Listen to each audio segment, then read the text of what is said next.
Okay, let's talk about XRP's next moves, and we're going to determine that by looking at some of its past moves. And we're going to look at those past moves a little bit differently, something you've seen, but you didn't really look at it this way. I didn't even look at it this way till the other day when I started thinking, like, why did that happen? Some thought power, penetrate the surface of things and say, connect some dots. In 2017, XRP went from, in January, 0.006 cents, that's about a half a penny, all the way up to $3.84 at the height of the bull run.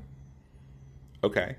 And some people just say, hey, every few years XRP does this rip where it goes parabolic and nobody really understands why. Well, let's see if we can put some why behind that, why that happened. And you have to kind of think about technology and the way it works.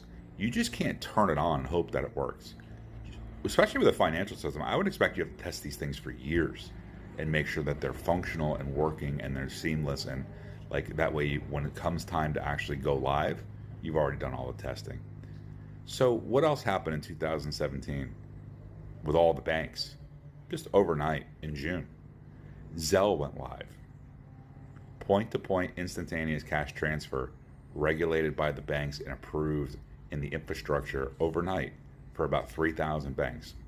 I mean, that's kind of like some massive coordination, some forced coordination to use, hey, use this app, because for the next 10 years we have to test it and make sure it works and get people used to it, so that when we go live in 2026, they're all used to it already and they have no complaints.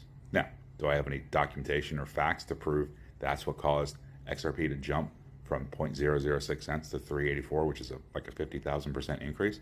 I don't.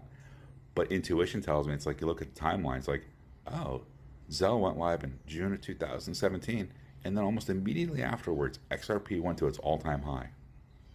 And let me also say, I feel like, and you can see it, XRP is kind of sitting at its all-time high already. It's just kind of sitting there, having caught up for lost time for the last few years, being suppressed. I feel like it in November, it kind of bunted and stole first base, and in the last few months has stolen second and third base while loading the rest for a walk-off grand slam that's going to rock it out of the park. That's kind of what it feels like.